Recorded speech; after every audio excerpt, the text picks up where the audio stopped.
Welcome to Megan and the Thunderdome, a Citizen Assembly meeting where we test ideas and hone debate skills in a real-life social political arena with the goal of holistic balance.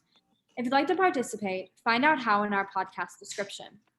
Let's start with a round of introductions from our panelists. We've got about 30 seconds apiece to tell our listeners a little bit about ourselves and what is on our mind at the present moment.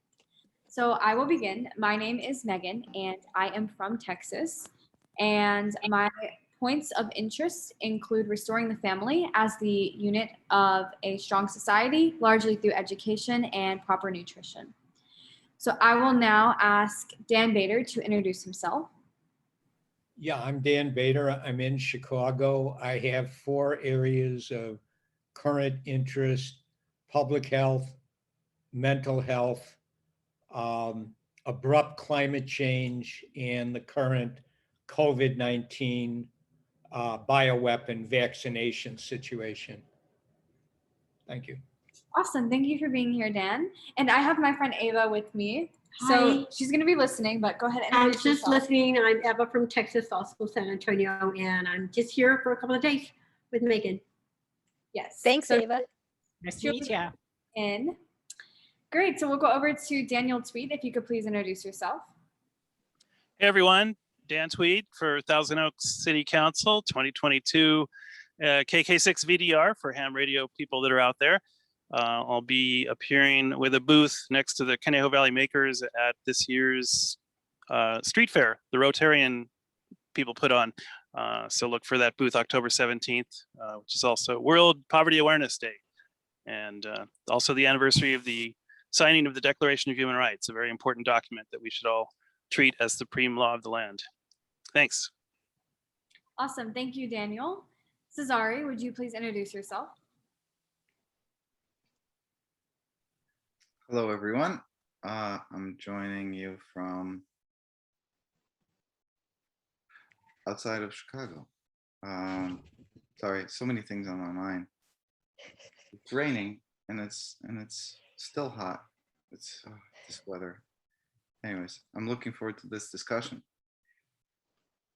Thank you for having me. Thank you, Cesare. It's been raining in Texas too, off and on. Stacy knows, yeah. Let's see, Ilya, would you please introduce yourself?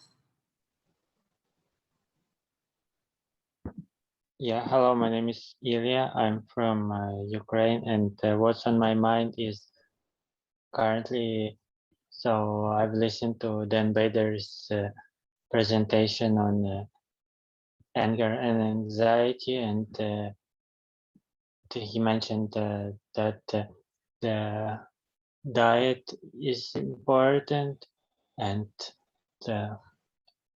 that like maybe next, like maybe some like inflammatory foods and so on, and on beds is also that they are more social than humans because they live in well, not social, but live in larger groups.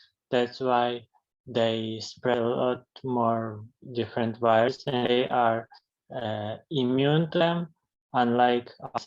So that's what's on my mind. Great, thank you for sharing, Ilya, and for being here tonight. Stacy, would you please introduce yourself? Hi, I'm Stacy Gustafson. I split my time between Northern Michigan and Southwest Texas, and my major focus is holistic community problem solving. Thanks, I'm really excited for this topic. Thank you, Stacy. Marcin, would you introduce yourself, please? Hi, my name is Marcin. I'm a software engineer, and my one topic of concern is inequality in income, in speech, in well, in the world in general. Health. That's all. Thank you. Thank you, Marcin, for joining us. And Tom Robinson, welcome in. If you're with us, go ahead, turn on your camera if you can, and introduce yourself.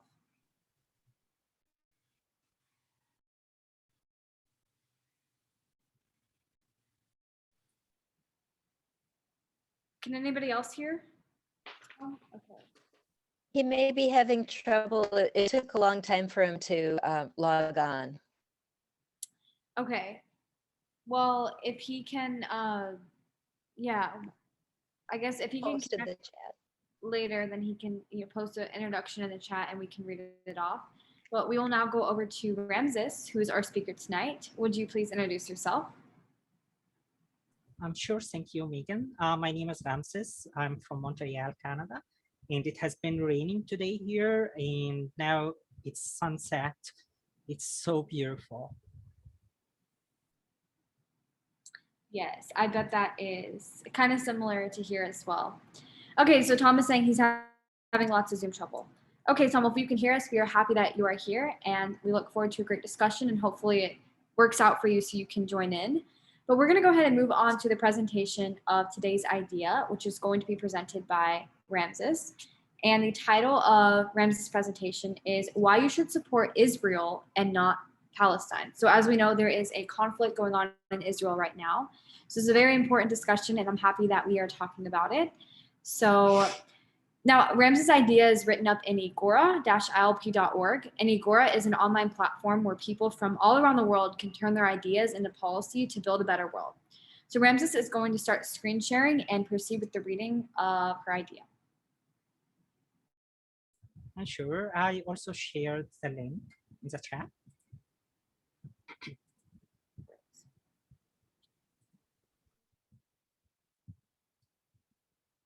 Okay, are you ready, everyone? Why you should support Israel and not Palestine? While Israel is not the best country in the world, Hamas is definitely the worst country in the world. Hamas is a terrorist militia group. Their ideology is pretty clear. They believe in radical Islamic ideas, and they want to free up all the land of Canaan from the Jewish, either by killing them, and you have seen the random rockets, or by deporting them. They believe that Jerusalem is an Islamic capital, and the whole land of Canaan should be under Islamic Caliphate rule. They don't accept any two-state solution. They don't accept to recognize Israel as a state at all.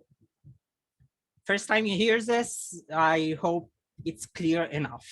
Okay, like this is very basic information. If you just do a search on Hamas, you will find this information, and everybody knows. Hamas itself is a threat to Israel, Lebanon, and Egypt. The war on Hamas was already planned by Israel since 2015. If you want documents, I can share with you. And both Egypt and US already knew about it. It was scheduled for January 2021, but because of COVID, it was delayed to May this year. As Israel managed to completely end the pandemic, COVID pandemic, they started executing the plan. Now you are very worried about women and kids being killed, right? It's a war, okay? This is a war. It is not a cinema play, it's not a cinema film that you are watching. It's not a song that you are listening to. It's a war. And how you want a war to be like? So Israel should keep Hamas getting stronger and stronger, because we are not supposed to kill women and kids, right? And then Hamas becomes strong enough to wipe all the women and kids of the land of Israel. You will be happy then. And we have already seen that happening during the war. The stupid random rockets caused a lot of civil damage in Israel. They usually launch like hundreds of rockets at the same time, because that the shield is the iron dome is gonna apport many of them. So they launch like 100 rockets and they go anywhere in the sky, and sometimes they hit, sometimes they miss. Hamas uses Gaza's civil houses, cities, and government offices to enjoy practicing their hobby, which is terrorism.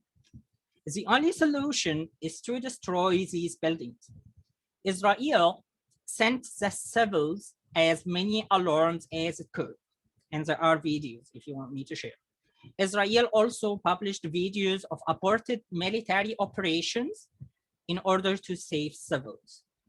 I can also share videos where they had to abort operations in order to for the safety of the people in Gaza. Gaza is a terrorist place, and it needs to be cleaned. There must be victims of both sides. Okay, this is the reality. And in my opinion, it is Hamas that is to be blamed, not Israel. Because without Hamas, Israel will never need to do this, what it has done. If you think otherwise, I'm sorry, but you are a hypocrite who supports radical Islam. Sorry, but it is black and white. There's no gray here. Okay, you either accept this or that. You either accept radical Islam or Israel. Israel, yeah, we know that it is kind of stupid, but at least it is the most free and developed country in the Middle East. And you can see how modernized Tel Aviv is. Israel is #1 industrial country in the Middle East. And compared, of course, like compared to Hamas, I will support Israel. I will not support a terrorist group. I once heard someone saying, if Gaza has 5 million people living there, then it has 5 million Asians working there. So these Asians are working either for Hamas or Israel or both. So you can imagine what Gaza is. It's just a region where people are just working for war, you know, and spying on each other. What kind of place is that? Hamas persecuted a woman because she removed her hijab on a beach. If you want links, they are available everywhere. And persecuted another woman for walking with a man on a beach. Can you imagine? If you are a woman walking with a man on the beach, this is a crime according to Hamas. And you see the problem here is projected on the woman, not the man, for some reason. Okay, it's a terrorist Islamic pseudo country or pseudo Islamic country. And those women and kids who survived the war are gonna be our future Islamic terrorists, inshallah. Please be a real man or a real woman and stand up for the right thing, not for political correctness. Hamas must be wiped. I myself have suffered a lot from radical Muslims, and I think everybody here knows. And that's why I left my family and my whole country behind and came to Canada. And many other people are still suffering because of you. Okay, it's because of you sitting here just blaming Israel for doing the right thing, which is fighting Islamic terrorism. Anyways, our cute Biden already pressured Netanyahu to abort the operation. Although the original plan actually was to conquer Gaza by land and destroy Hamas completely. But Biden didn't play the game. He decided to call on Netanyahu. So congratulations for Hamas and radical Islam for survival. Let the white Democrats be happy. They are gonna be fucked by Hamas sooner or later. That's it.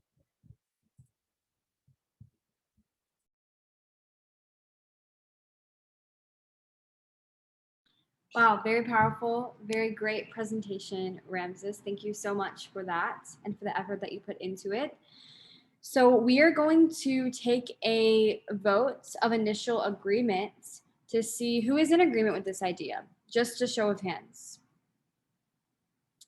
Okay, so Marcin, Dan Bader.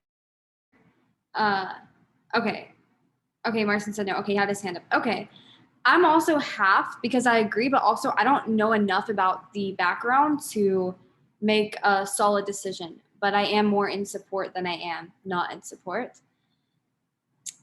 Okay, who is anybody not in support of this idea? Okay, so Marcin is not in support of this idea. All right, and I guess the rest of us are just abstaining for now. Okay, well, let's go ahead and move into discussion. Okay, great. Tom, welcome. We are happy that you are here. So we are talking about the idea that Ramses presented, which I'm sure you know if you saw beforehand. So the idea is linked in the chat. Please read it and jump in on the discussion. So would anybody like to start us off on our discussion?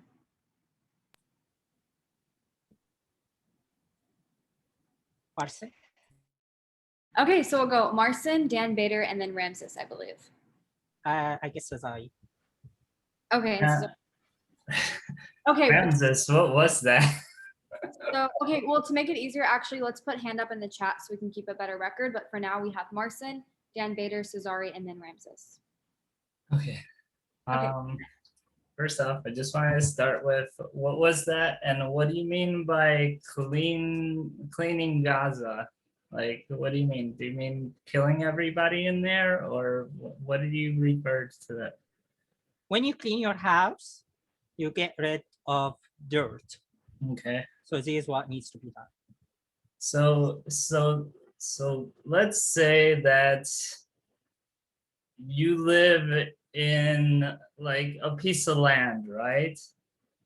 And then people move near you and then claim that land for their own. And you're like, what's going on here? Why are these people coming and why are they taking my land? And then why are they making it Jewish only land? Why don't they at least reimburse me for my land? And then they shove you and the rest of your population into two tiny little areas that are composed of, I don't know, you were saying 5 billion people and you were calling them all agents and terrorists. So when the Israeli people or the Jewish people come in to set up only Jewish settlements where no Palestinian can live and push you away with violence like tanks, missiles, guns into a small section of land that's walled off from the rest of the territory that used to be Palestinian territory, you think that's acceptable, or you find that to be less violent than what Hamas is doing by shooting missiles over a tower?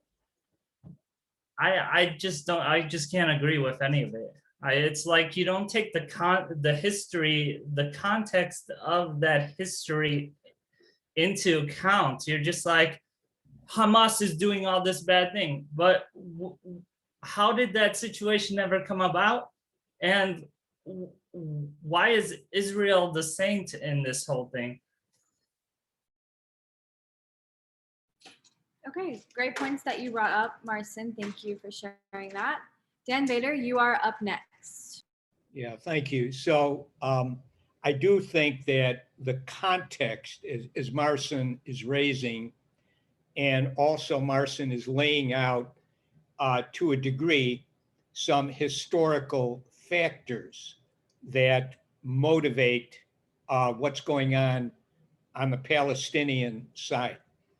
But I think that when I really agree, you know, maybe 3/4 or with Ramses here, because the real issue is, to me, that Hamas is, you know, it's a Sunni radical Islamic organization, and it believes in a theocracy.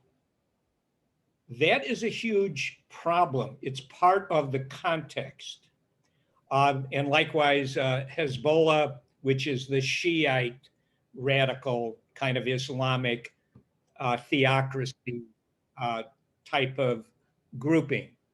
That's very significant. It would be like here in the United States if the Christian fundamentalists took over the country and decided we were all going to live under Old Testament law. We're going to stone people. You know, if you read the kind of stuff that they would like to do, they're a small segment of the Christian fundamentalist community, but they're there. And so who would want to live under anything like that?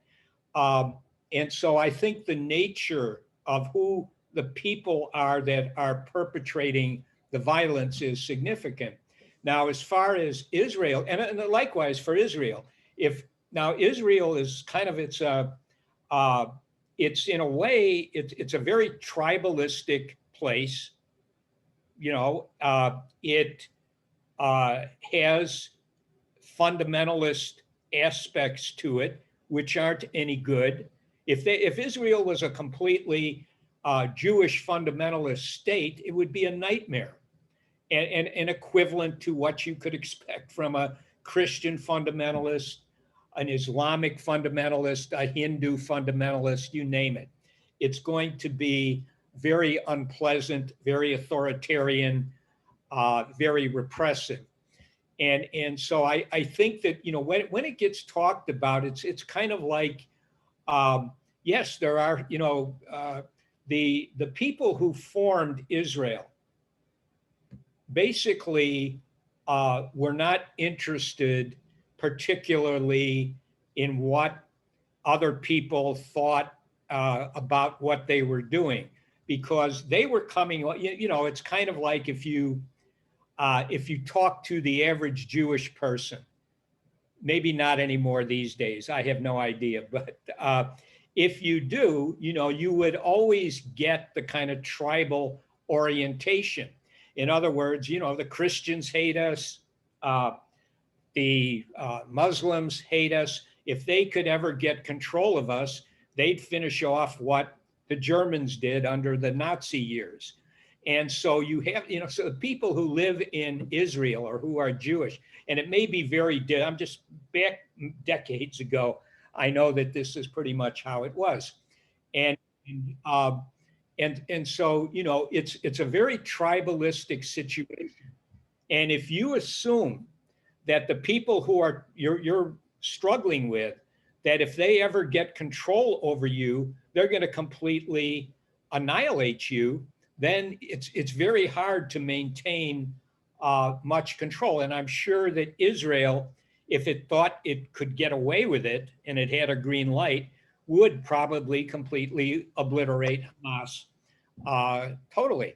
And they would feel very justified in doing it. And the last thing I want to say in terms of a context here, we'd have to have the whole context, because if you just argue, you know, kind of historically, well, you know, these Jews came out of Europe, or some of them were already in Palestine.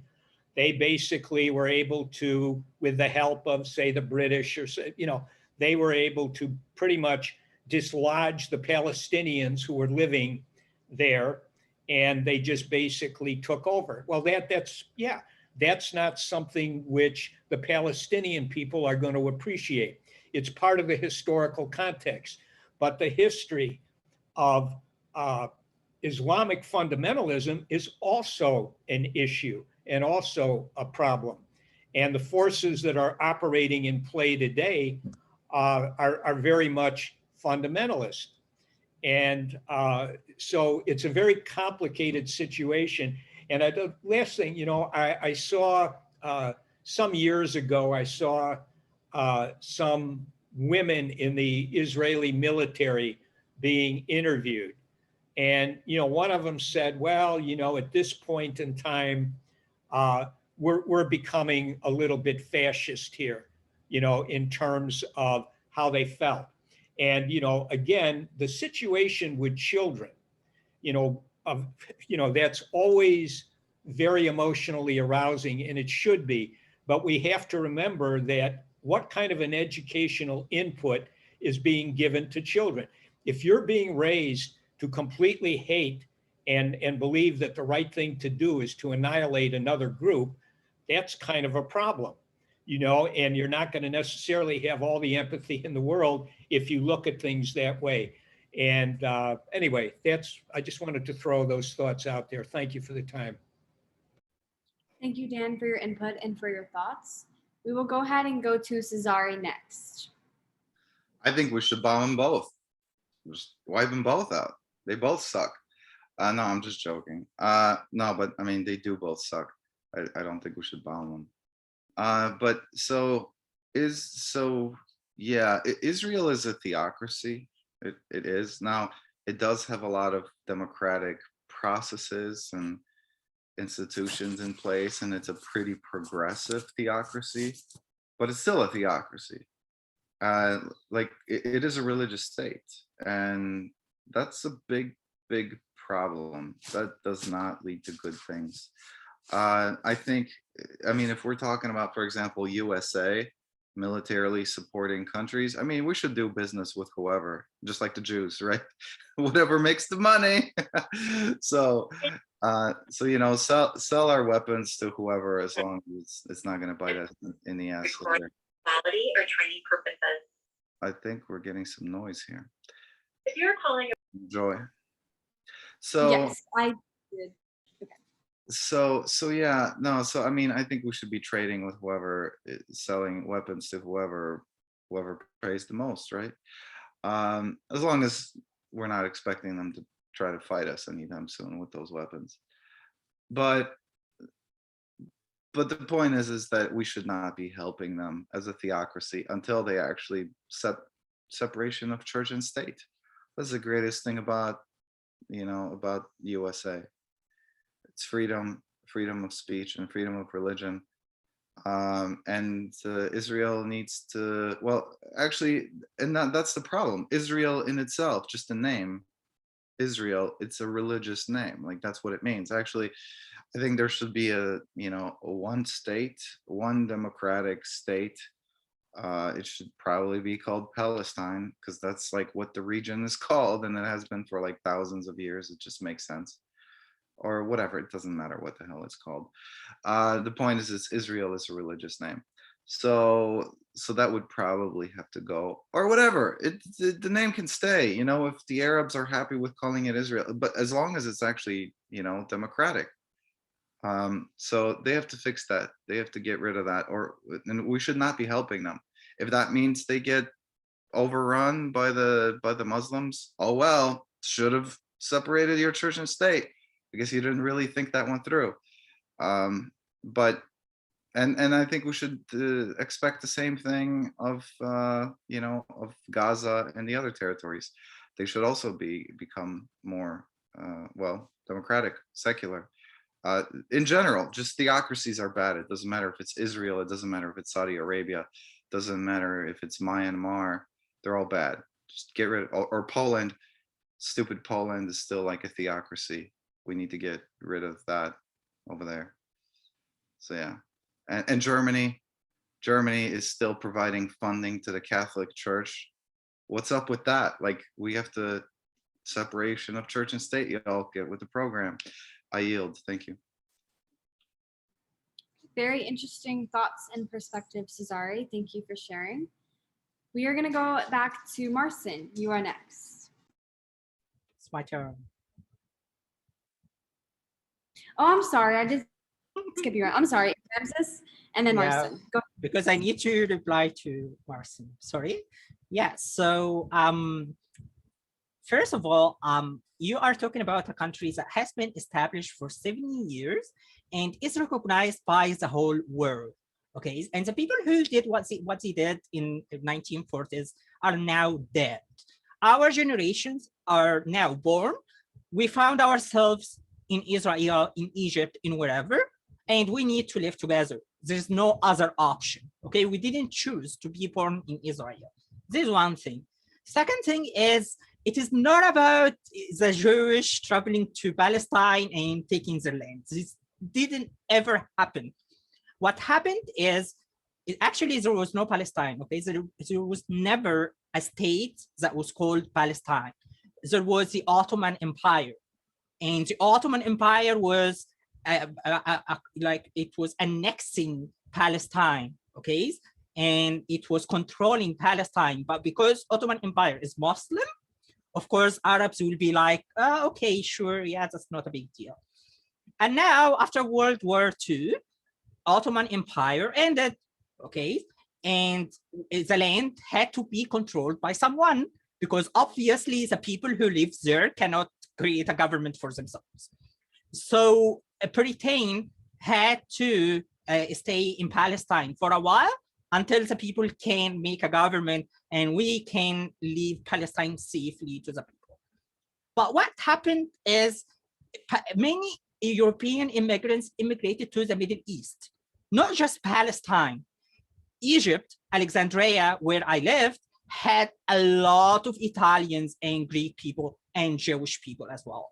Okay, but because there is a very difference in education between us and them, I'm sorry for using the word us and them, but this is the reality.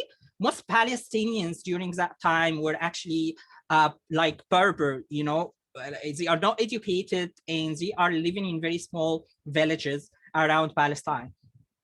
So they are having a very extremist Islamic background, and they are not accepting Jewish to immigrate to their country, which is currently being controlled by Britain. Whatever what happened, the situation, it happened, okay? Jewish were there in Palestine. Whatever how they entered, or whether Britain allowed them or should have allowed them, that was the situation. And the problem is Britain was supposed to withdraw in 1948, okay? But the problem is they knew that if they withdraw, the Arabs will like wipe all the Jewish in the land, okay? They were killing them. And that's why the Jews had to create militias and to defend themselves and to attack Arabs as well. So that's how the situation occurred. It is not Jewish coming and taking the land, okay? It is, they came, yes, I agree that they immigrated, but immigration happens all the world. I came to Canada, so now I'm taking your land? I think this is stupid. And the Jewish actually managed to like show the contracts of the lands that they bought from the Palestinians. Like the problem of Sheikh Jarrah, for example, which is very recent. They showed the court documents dating back to the Ottoman Empire where they really sold the land. Can you imagine? But anyways, what happened has happened. And 1948 war had to happen because the Arabs were about to wipe Israelis. So the Israeli had to defend themselves. Egypt, Jordan, Saudi Arabia, and Iraq, all around Palestine, with Berber who are living there in Palestine, trying to kill the Jewish. Can you imagine the massacre? And in the end, the Jewish managed to fuck all of them because they are very organized and basically have a little bit higher IQ, and they created a state. Despite the situation, they managed to create a state which is like, I agree with you guys on the secrecy point, but actually this compares nothing to other Arab countries. Like this is the best one in the whole region. Like if you are talking about secrecy, go to Saudi Arabia. Man, you are not allowed to go inside Mecca. You know, you are not allowed. You're gonna be killed if you try to go inside Mecca, because Quran says clearly that you should be killed. You should kill the pagans if they try to enter the mosque. And the other thing here is Israel started from a religious perspective. I agree. And we have to understand the situation, guys. Like Hitler was killing the people. It was not easy. And I can never imagine like this happening to anyone. So they were in a very difficult situation. However, they developed and they changed a lot, and they are changing. And now, although the government is fundamental, there are a lot of liberals inside Israel, and there is a big challenge between the Liberals Party and the Religious Party. And we are expecting actually the liberals to win the next election. We should help them. We should help them progress, not the other way around. And we should help them fight Islamic terrorism, not the other way around. Even if they are religious or whatever, at least they don't kill a woman on the beach, you know, just because she doesn't have her hijab. And at the end of the day, whatever, I took your land, you took my land, Now we are born in this situation. We have to live together. Hamas doesn't want us to live together. It wants to take the whole land back and to name it Palestine. And historically, guys, everybody knows that this land was called the Kingdom Judea, the Kingdom of Judea, and then Israel. Or actually, it is the post coexisted. And Israel is mentioned by name in Egyptian hieroglyphs. Okay, like 3,400 years ago is mentioned by name. So don't tell me that the region was called whatever. It doesn't matter. Historically, Palestine is known to be Gaza, and Israel is known to be the area between Gaza and the river. And finally, just to say here, to end what I'm saying, you, Cesare, you don't want to support Israel because of the religious name, but you are okay with supporting Arab nations. If you remember, guys, we discussed this before, to support Arab nations, regardless of what they do, okay, to LGBT people, regardless of what they do to religious minority, right? The argument was, it's their business, we are just doing trade with them. But now we are not doing trade with Israel just because of the religious history. I think this doesn't make sense. If we really want to punish someone, we should punish Islamic extremists. This is the real terrorism, and this is a real risk to America and to the whole Western world, in my opinion. That's it.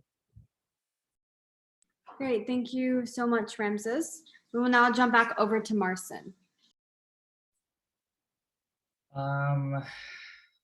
Shit, guys. So everything like 90%, I don't know. I must like, a lot of that was just garbage and false. So so the fact when so much of what Ramses just said is false and garbage, it is hard to argue any one of those points. First off, Palestine was promised to the Palestinian people, you know? Well, portions of Palestine by the British were promised to the Jewish before the Jewish got there, and some did it. Not before, my friend. Whoa! I didn't interrupt you, Ramses. I let you say. I called for a hot debate. I sat through that. You should sit through this. So like, what, roughly like 3% of people there were Jewish initially. There were more Christians in Palestine than there were Jewish people. So what happened was that Britain offered the Jewish people a place to make their home. Unfortunately, Palestinians already lived there, and they were the ones who fought off I forget what empire you were talking about, but they were the ones that freed themselves from that empire. And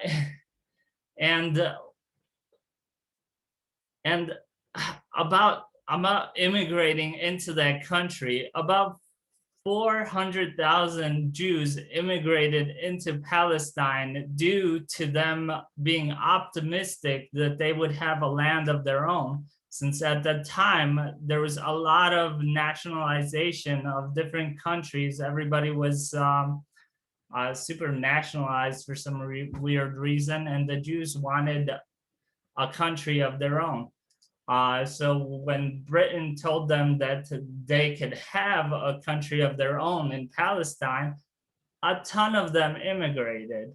Unfortunately, I don't really remember the conflict that occurred, or actually know the conflict that occurred, but it resulted in a lot of conflicts, and it resulted in a lot of theft of property from the Palestinians, putting in settlements that were Jewish-only settlements. So Palestinians needed to move from those areas, or else they would be bombarded with missiles don't shake your head, because that's exactly what's happening right now, as it's been happening for years. So that's why so many people live in Gaza, because they needed to move out of the rest of Palestine and get crammed into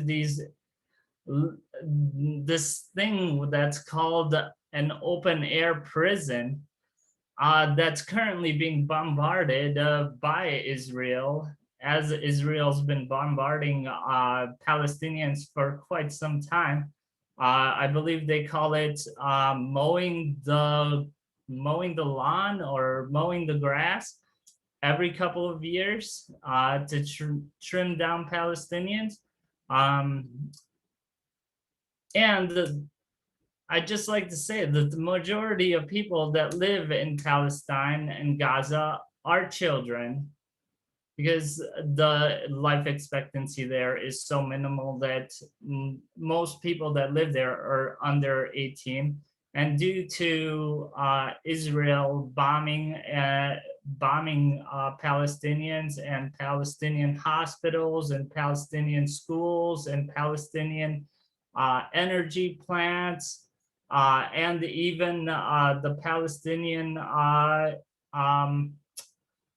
what was it, the press that building that they just recently bombed. Yeah, Palestinians have a pretty shitty life. In fact, not only that, I'd just like to bring up the fact that I invited a Palestinian individual to this meeting, and you know what? She didn't show up. And the reason she didn't show up is that Israel retaliates so viciously against Palestinians that she would never be able to get into Gaza to see her family. Like, they would probably get her fired from her job if her name was known. That's how scared she is to talk about what's happening in Palestine. And that's how hard it is to get information out of Palestine through Israel, because anything that comes in and out of Palestine goes through Israel. It's threatening to her just to go into Gaza. When she flew in with her classmates to go to Gaza, she was interrogated for 2 hours for no reason whatsoever. Okay, I think those were the only points I wanted to make. Okay, thank you, Marcin. So Ramses called a hot debate-o. So are you in, Marcin? I don't know what that means. Okay. I can go through the rules. To play hot debate-o, it's like hot potato. Be the briefest, best debater for 3 minutes. For the rules, anyone can call it, triggered by a hot or prolonged debate. The contenders will debate for 3 minutes. A designee uses a timer and calls out pass every 30 seconds. The debate can be ended for anger or swearing by muting. Scoring is judged on a scale of 1 to 5 being the highest value. On brevity, ability to state your case quickly, content, the ability to gain agreement, and the winner who won the debate. So, what do you think, Marcin? I'm gonna refuse on 2 counts. 1, I just don't know enough, and 2, Ramses is just making up things, and I'm just not gonna debate somebody that just makes up facts. Okay, you do not have to do the hot debate-o. So, go ahead. Who's next? Okay, we will go ahead and have Cesare speak. So I think I'm in favor of a 2-state solution, a secular Israel and a retarded Israel, so that, so all the good, progressives and open-minded people can be in the secular Israel, where they can have real democracy with other Palestinians and so on, and call it whatever the hell they want, and then leave the other ones to go to war with all the Muslims, or whatever. Who gives a damn? Actually, but this makes me think that I don't know, maybe we should have like an open aggression policy towards theocratic governments. Like maybe we should just have a list of like 5 countries. And of course, like we wouldn't actually go in there and try to nation build, because nation building is just like not good business. I mean, I think you do that better by just setting a good example. I think what's better is that you just go in there, precision strike, take out the government and be like, okay, you get another shot. Try to set up a fair government now. Or guess what? We come in and we take it out again. And so I think, if you do that enough, people are going to be like, you know what? Maybe we should give this thing like fairness and free speech, give this thing a shot instead of having our government always, wiped out by the world police. USA, USA. So yeah, I think we need to do more like to police the world, and especially by taking out theocratic governments. Probably we should focus on the ones that are guilty of like the most egregious treatment of the people. Probably we should start with Saudi Arabia, Egypt. I don't know. It would be a fun list. I'd say we shoot for 5. I think we can. That was 3. Yeah, 5. I think we should shoot for 5 countries. I think we can easily take on 5 countries at once. Again, we're not going in there to nation build.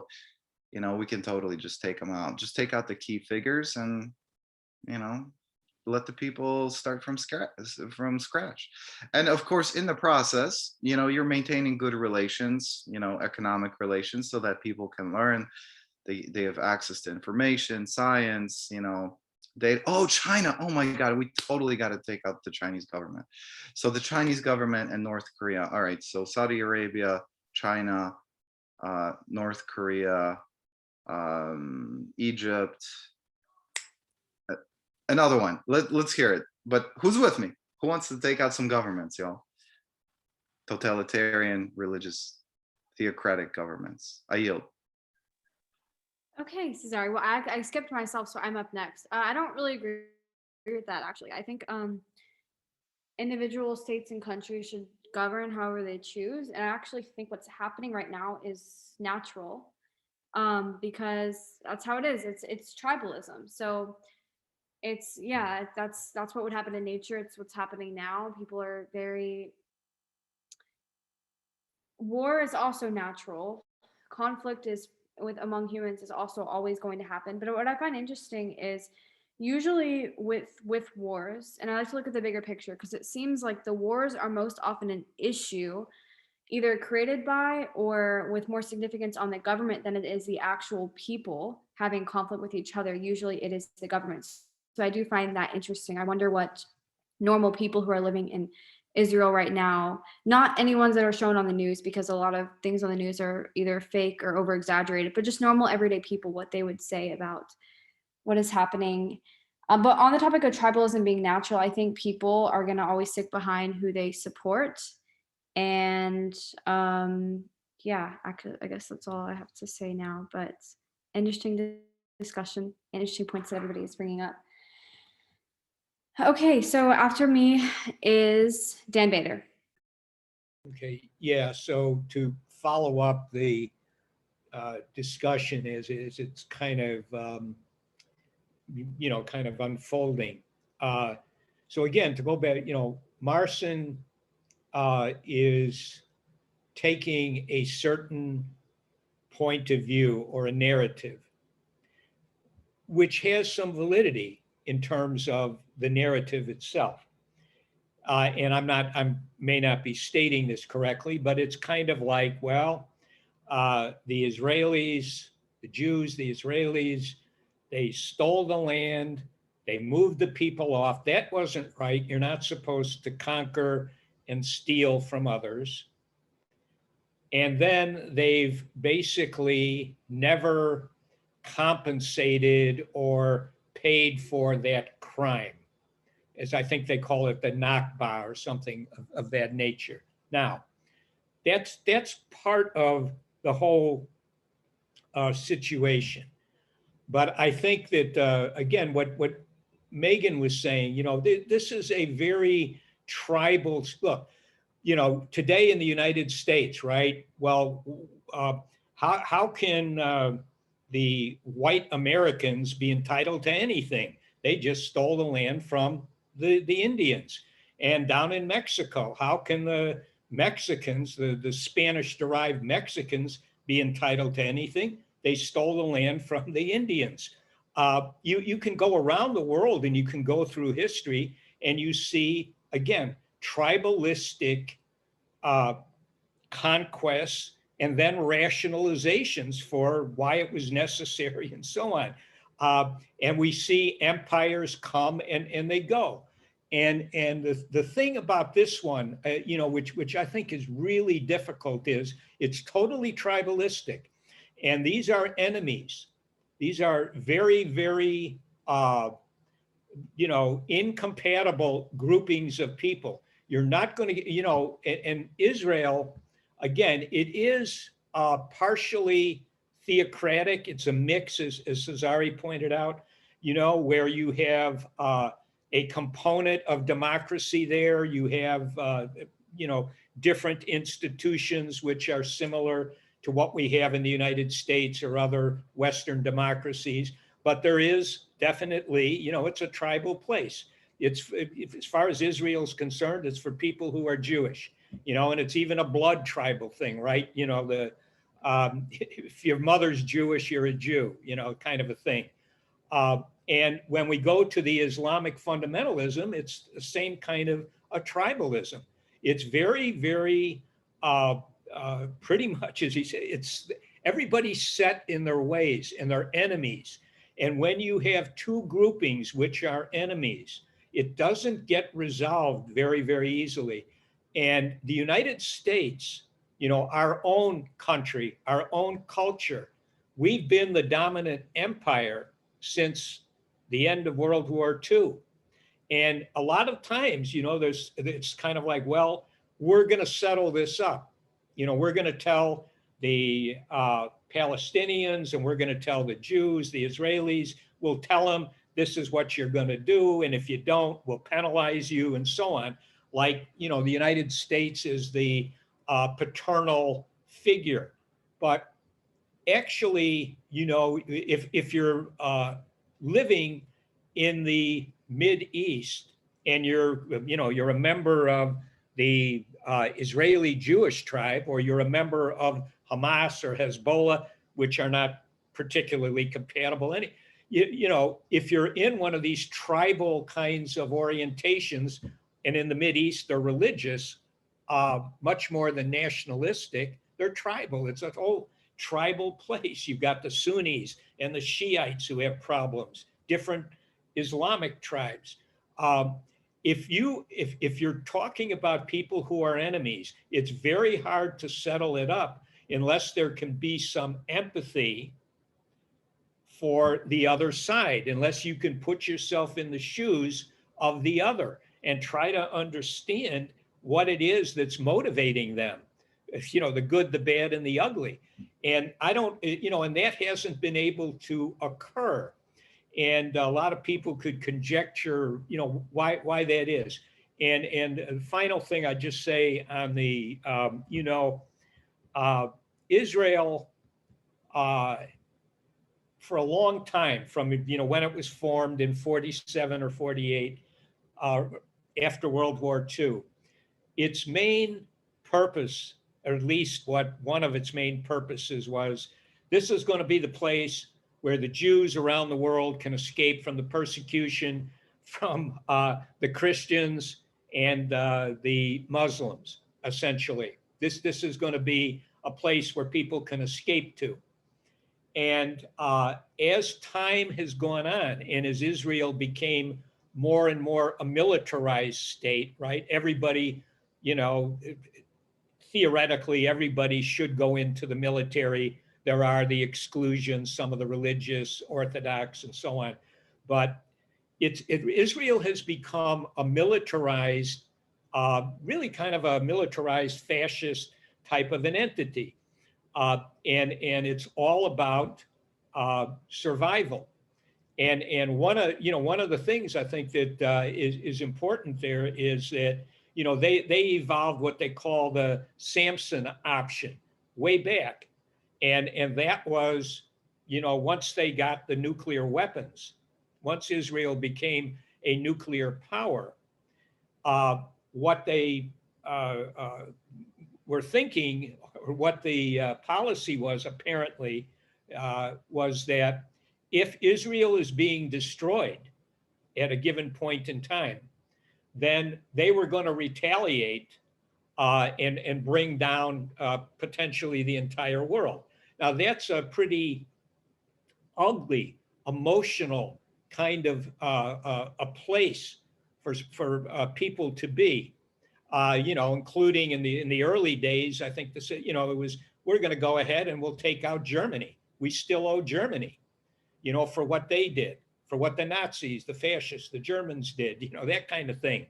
And from the Jewish point of view, it's like, well, they said that we, the Jews, we killed Christ, the Christian God, and the son of the Christ, part of the Christian God, and therefore that's something which can never be undone. And so therefore, Jews should be persecuted by Christians forever. And likewise, Islam has their own issues with Jews and with Christians, and obviously with Hindus in India and so on.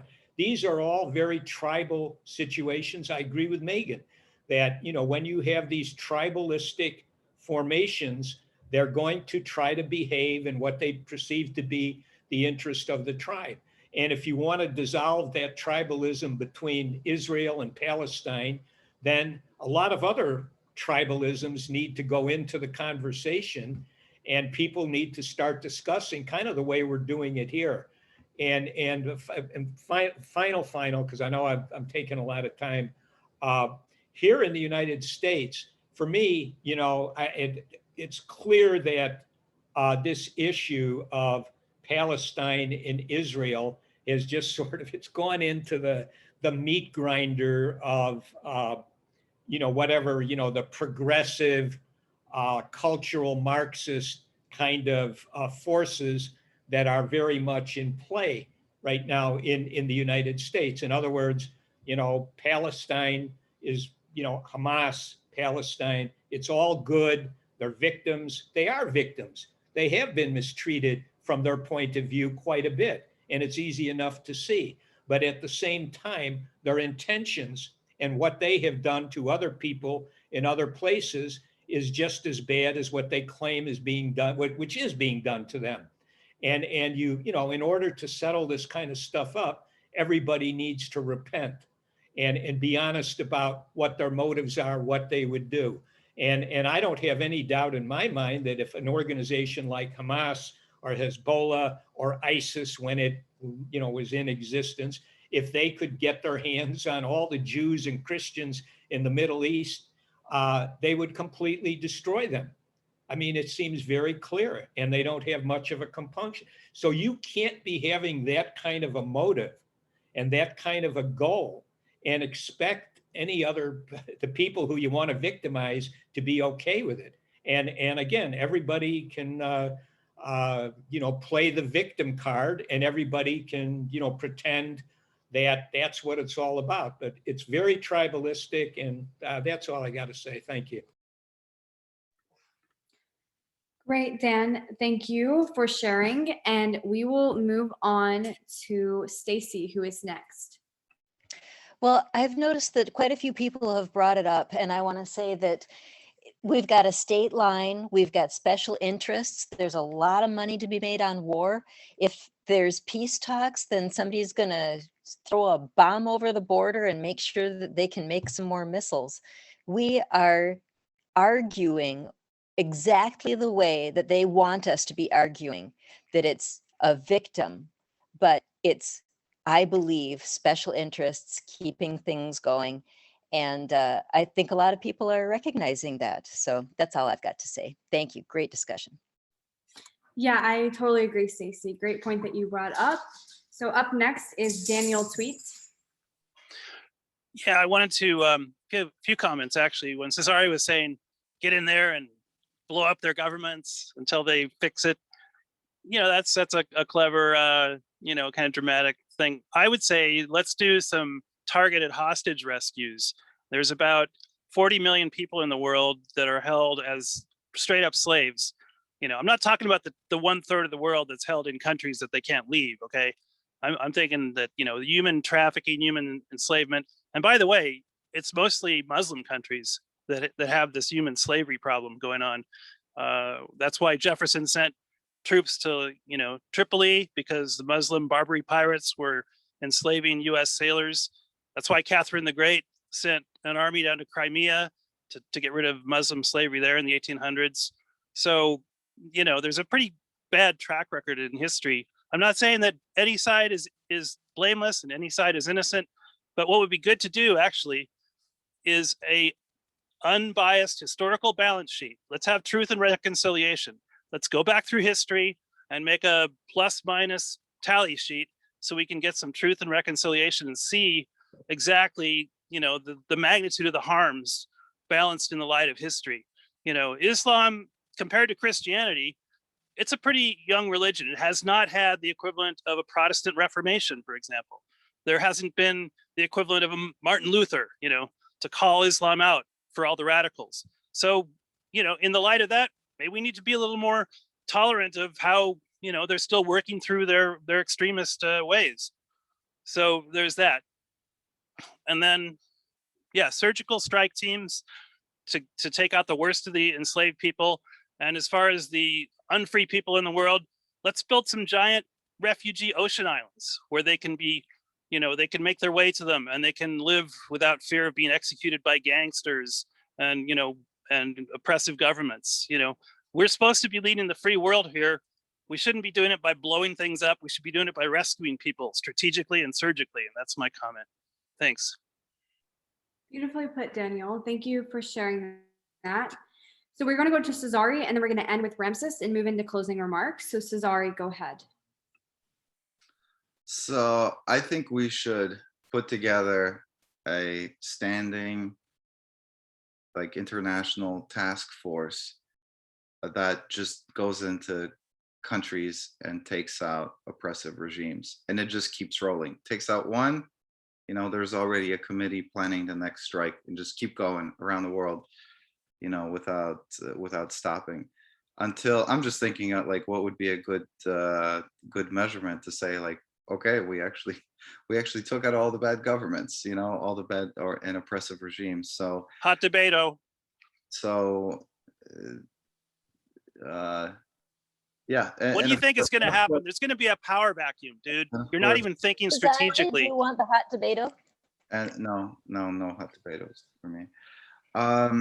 So yeah, and take out all the religious institutions, I think, and of course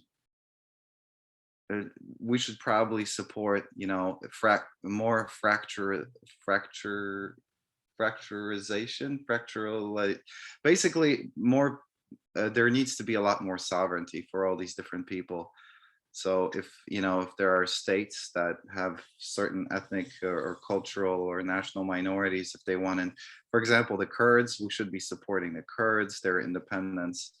But their territory has been divided among like Iran, Iraq,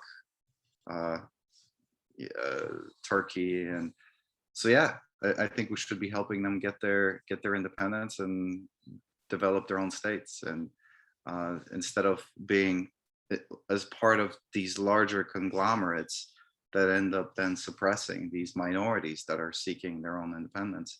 I think that's really the big thing.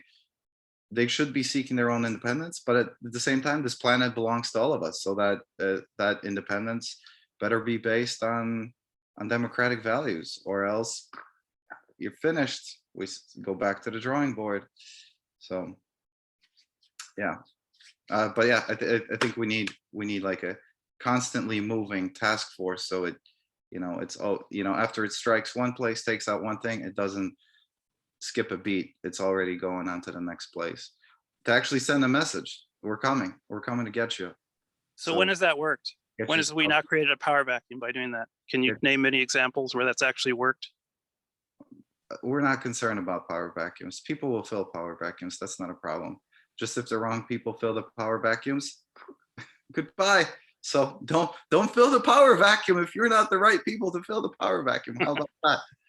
Well, that's a compromise, I guess. I yield. Thank you. Okay, interesting. Yeah, I think before we go over to Ramses, that the power vacuum, well, who determines what's right or wrong? Who are the right people and who are the wrong people? Because it depends on which side of the spectrum that you're on. Now, Ramses, go ahead and take it away. Yeah, thank you, Megan. So there is a big problem with liberals here in the West, okay, and any left-leaning ideology. And you guys don't even use logic in your argument, but you are just attacking me and attacking me personally. Like, your information is wrong, and I'm gonna prove now that I didn't say anything wrong. Okay, you are only caring about yourself, Ramses. No, I'm not caring about only myself. I'm caring about myself, my family, and many people who are living there in the region. You are only caring about your friend because she is gonna be interrogated for 2 hours by a country that is in a state of war. Okay, and I told you already that even if I go to Israel and then I go to Egypt and they find out that I was in Israel, man, I'm gonna be interrogated for 2 days, and I know people who have been under this, and it's not easy, and it's not a country of law like Israel, where there is law and you can talk and blah blah blah. And don't tell me that she can join Zoom and talk about herself. I think this is very exaggerating. She's exaggerating the situation. Okay, this is not the reality at all. Man, if you talk to one Palestinian, I talk to many people, Jewish and Muslim, okay? And because I see the situation, and at least that's a very like a simple thing to do. Go to Twitter and see what Arabs are writing. They are only spreading hate against Jewish, making fun of them, and posting photos of Hitler and treating Jewish. And they are doing all kinds of crimes that can be done on social media. And of course, their countries do not have rules, to control that. And anyways, historically, okay, Palestinians are immigrants. And if you want to know that, the word Palesto itself is an Egyptian word, which means coming from outside. Okay, we used to call them Palesta because they actually is a proper word in the proper terminology in Egyptology is called sea people. Okay, it's because these people originated in Crete and in Sardinia, and they immigrated to Phoenicia and Palestine, and they tried to attack Egypt. Read about late Iron Age, okay, and see what kind of immigrations happened and how Palestinians took the land and lived there. I'm not gonna argue and say somebody immigrated, so they should be wiped out.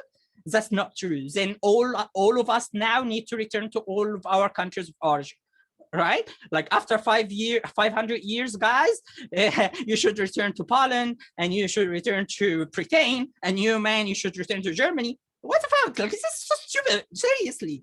And then now, after we are in the situation, and I'm arguing against Hamas, against terrorism, and you didn't mention Hamas in your argument at all. Okay, you are just posting information about how the situation was like before 1948.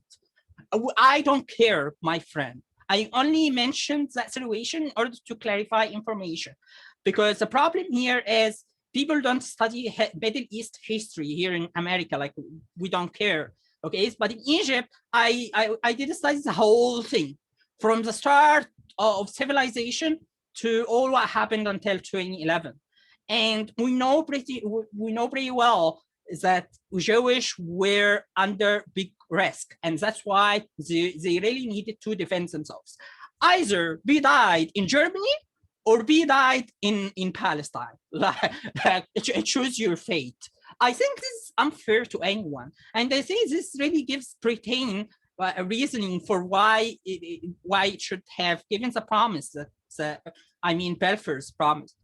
Anyways, to wrap it up, man, you are taking one page from 100-page book.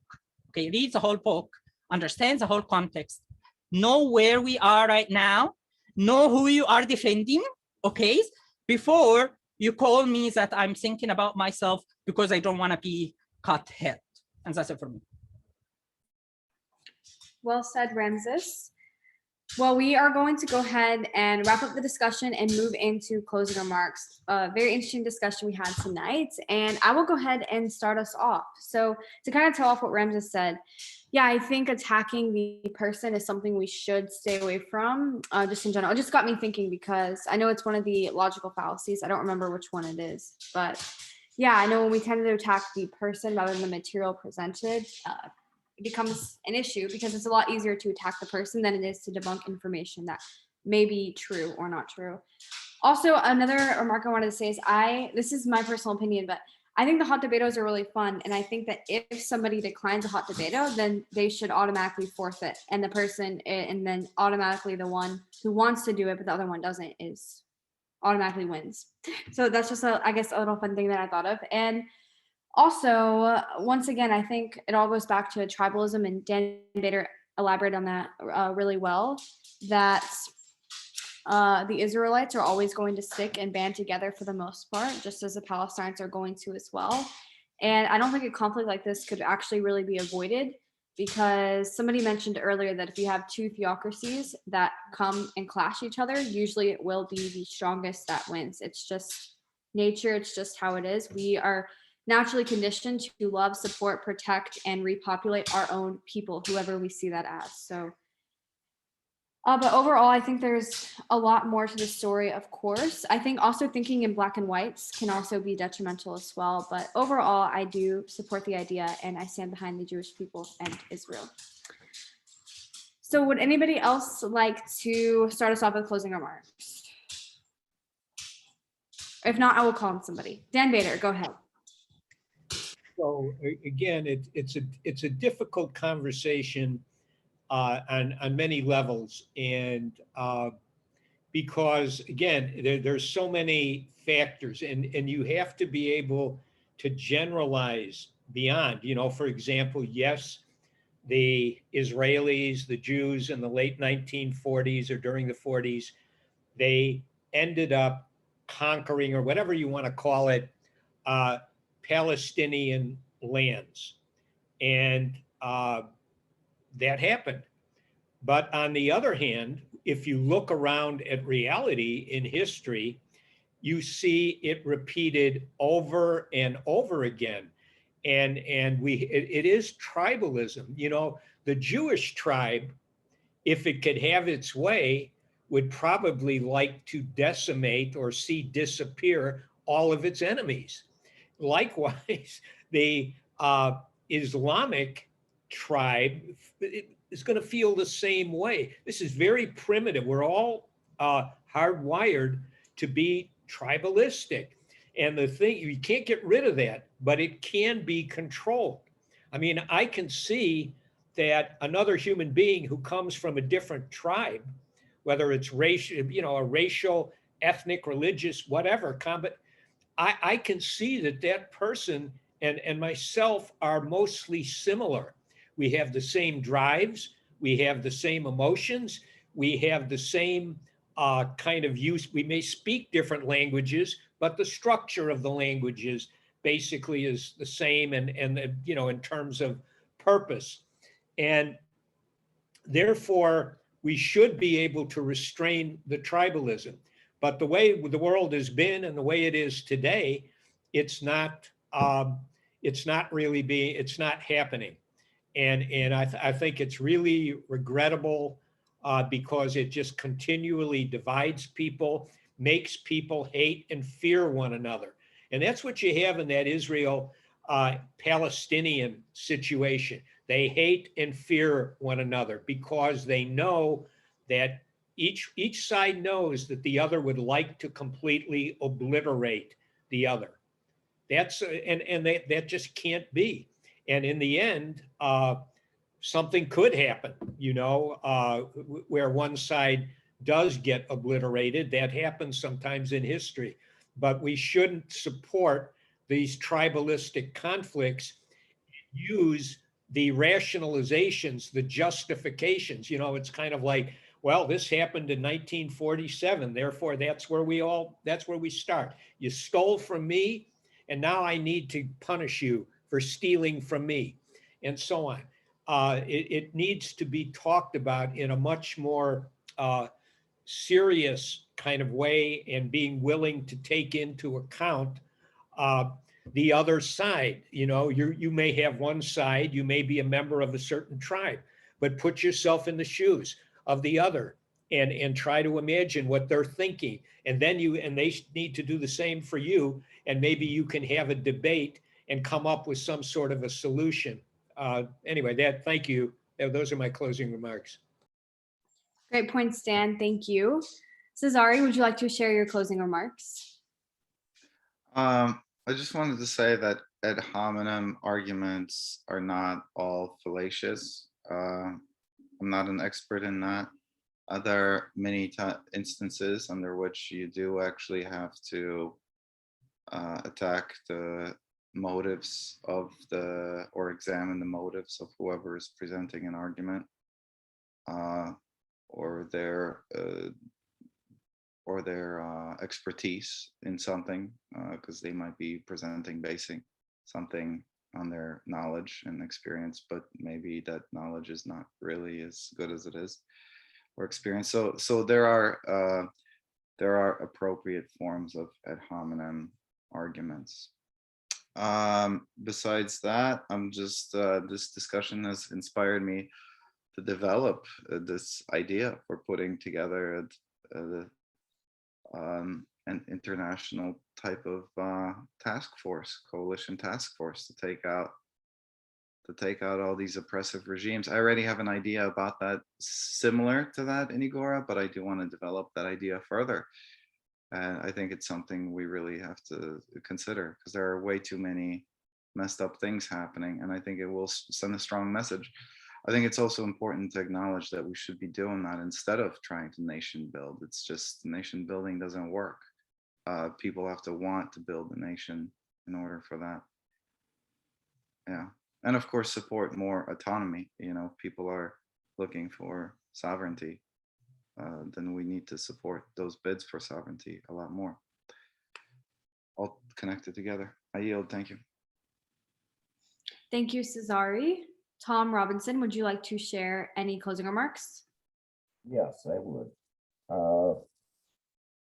First off, I think the United States, we being the United States, should end military support to both sides, all military support to both sides. If we're going to give Israel military support, we should condition it on the idea that they stop being a theocratic state and separate religion from state, from politics.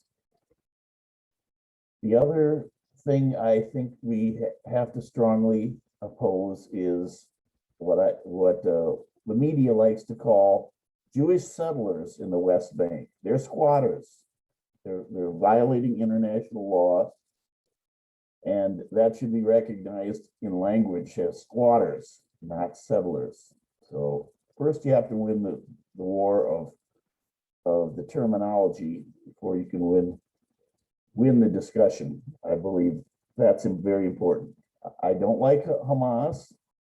I think they're radical, very radical group, but we should keep the lines of communication open with them, similar to how we keep the lines of communication open with hardline religious radicals from Israel as well. We need both the moderates on both sides to take power. And until that happens, I don't think we'll ever see peace in that area. That's about what I want to say. Great points, Tom. Thank you for sharing, and thank you for joining us tonight. Daniel Tweet, would you like to share closing remarks? Sure.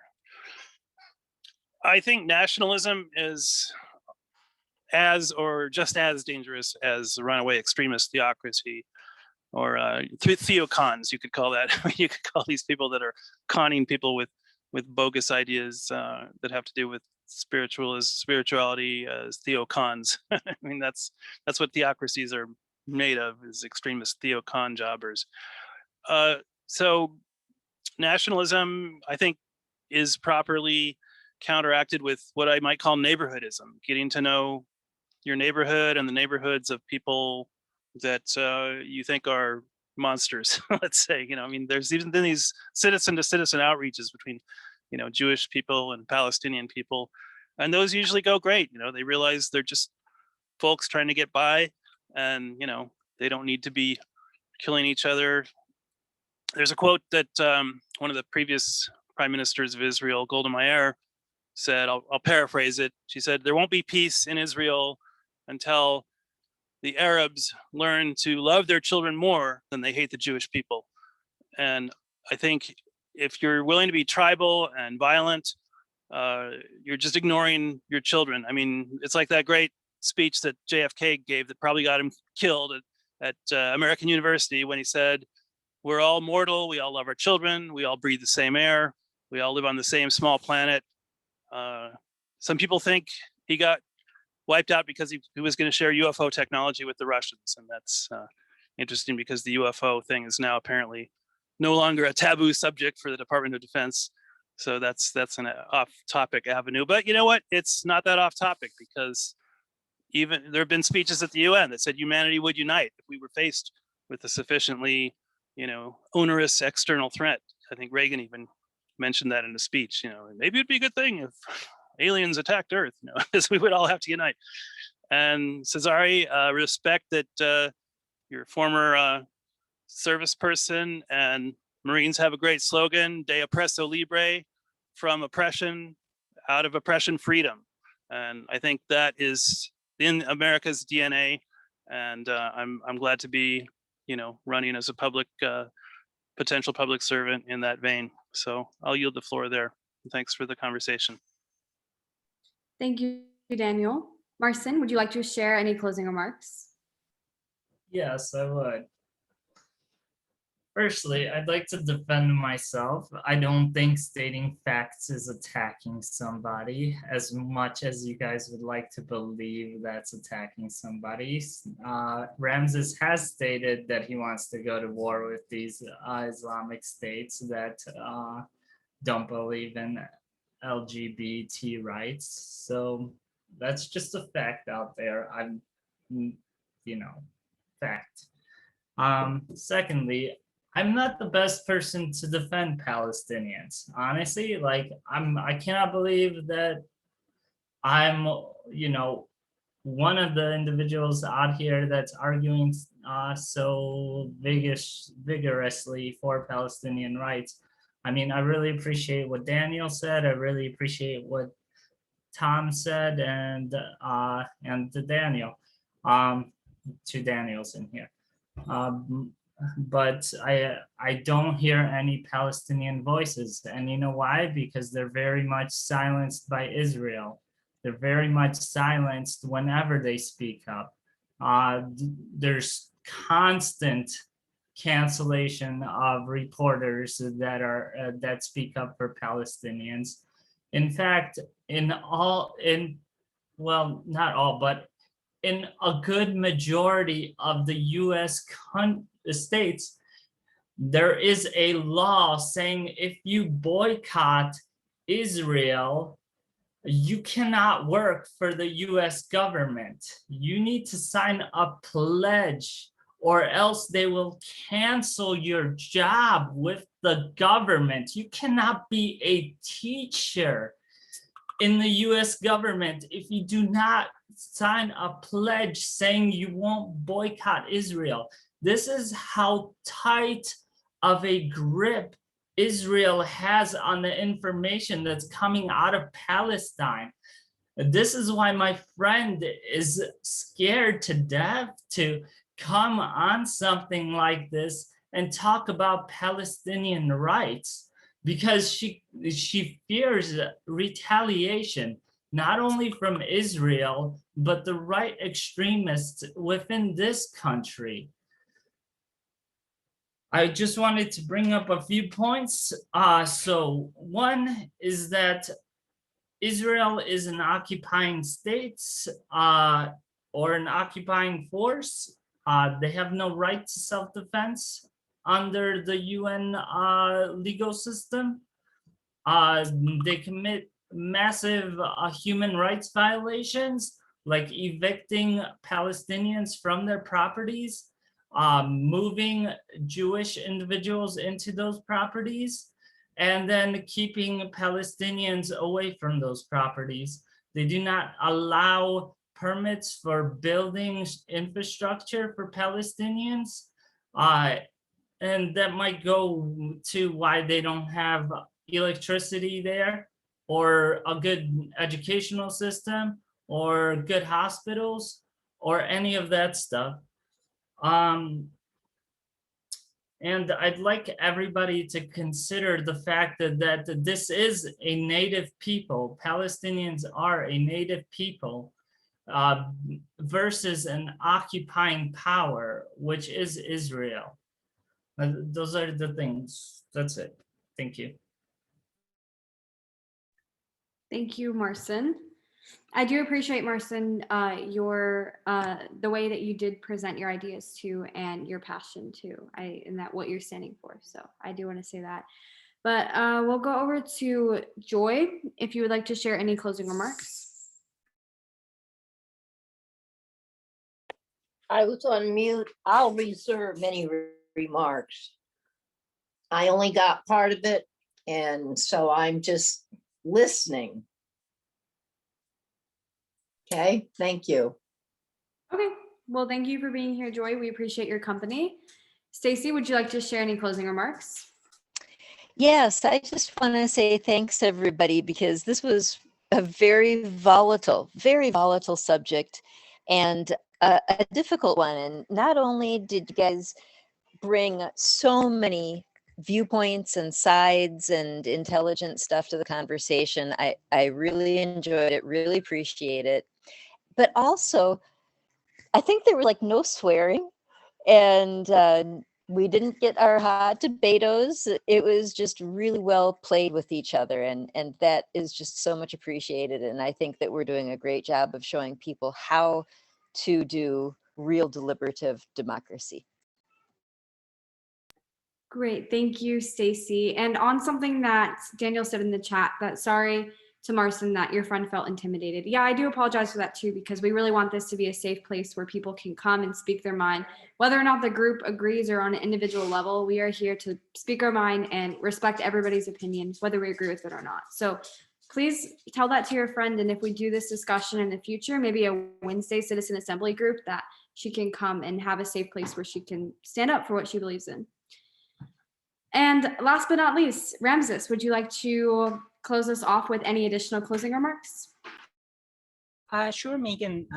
I'm gonna share my screen very quickly. I apologize for the foreign language, but yeah, I was looking up your film club. So yeah, so I apologize for the foreign language, but the Arabic page of Hamas is very clear because it's much easier to express their ideology in the same language of Quran. Okay, and these are the people that they treat as leaders.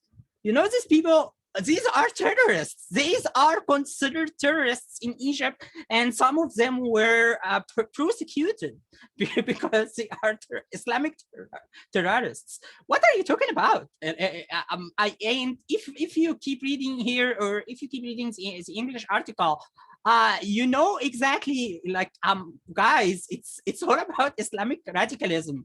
I can't believe that there is anyone here who is defending this, you know, because Israel is doing blah, blah, blah. Like, Israel, whatever it does, we are not supporting Israel, okay? We are supporting Israel in its war against Hamas. I think this is very clear, and this is the ideas that I have presented. Marcin keeps talking about Palestinians, Palestinian rights, his Palestinian friends. Man, we respect all people. I never want to see a kid or a woman or a person or a man or whatever being killed, okay? But my focus here is on Hamas. Your focus here is on your political correctness. So keep your narrow That's why you have done. Like you are just talking, like giving us talks about how it's bad to kill children, how it's bad to persecute Palestinians. We know that Israel is full of shit, okay? But Hamas is much, much worse. And this is what I'm talking about. You didn't mention the word Hamas, you mentioned the word Hamas 0 times in this conversation. So you are debating about something that I'm not even debating about, and you even rejected the debate.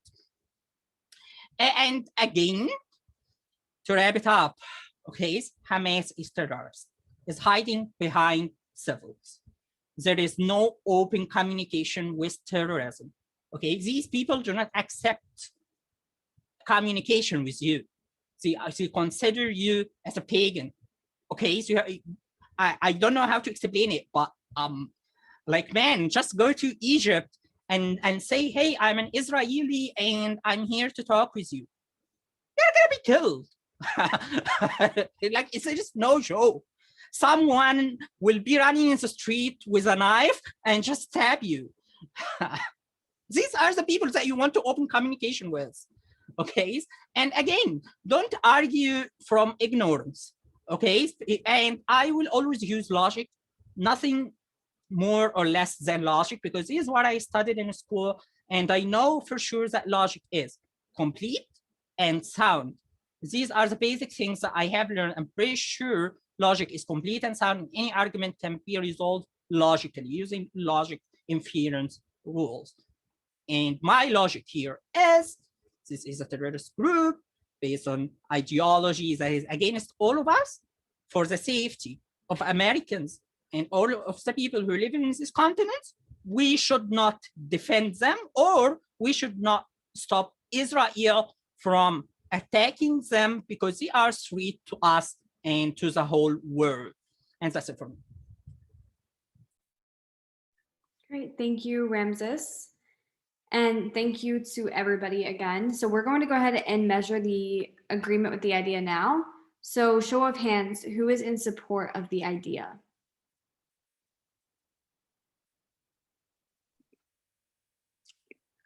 A little more than before, maybe like 65%. Okay. Okay, and is anybody supporting this idea in Egora currently? Show of hands. Not me. Okay, Ramses is, and we have the idea linked in the chat if anybody would like to add it to their ideological profile and support it. And for our viewers and listeners, if you like this idea, don't forget to support it in egora-ilp.org. In Egora, you'll also find information for our upcoming meetings. And last but not least, like our page and join our group on Facebook, which you can find at facebook.com/group/Citizen Assembly.